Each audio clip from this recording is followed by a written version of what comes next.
Hello, and thank you for tuning in. My name is Brandon Pham, and as of recording, I'm a second-year political science and psychology student here at UC Irvine. My project is titled The Arab Winter, the Middle East and Trends in Global Democratization, and I was motivated to do this research because all around the world today, we see democratic backsliding and attacks on what is understood to be global human rights. And so I want to share a story, the story of democracy. Typically in democratic systems, minority rights as well as individual and personal freedoms allow people to flourish. Take, for example, the G7, which are recognized as some of the most wealthy and prosperous countries around the globe. They are all democratic societies. However, today, democracy has faced a crisis of legitimacy. In regions such as the Middle East, North Africa, and the Arabian Peninsula, efforts to establish and sustain democracy often falter due to a combination of complex factors.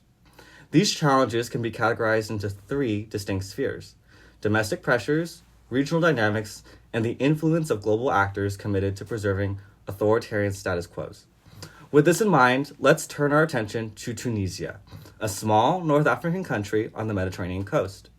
Tunisia shares several key demographic and domestic trends with the greater Arab world.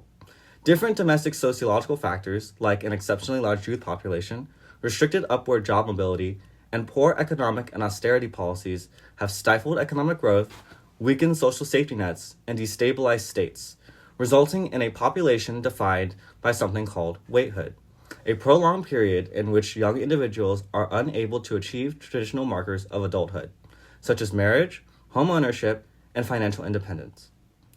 Economic mismanagement breeds the conditions for despair and bears the fruit of instability.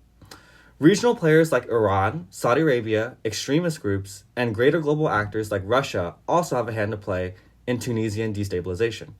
All of these things combined with a culture that has either turned its back on democracy or never practiced it, exacerbate and obstruct the emergence and consolidation of democratic governance. In one way or another, this pattern has been reflected across much of the Arab world and now can be seen affecting different parts of the globe.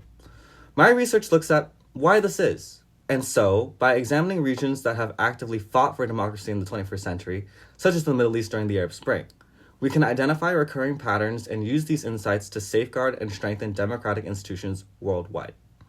As a Californian who is proud of the democratic traditions of our great state, I just hope to illuminate the way forward by educating people about democracy and how it has failed, to prevent it from failing again. Thank you for listening, and I hope you have a great rest of your day.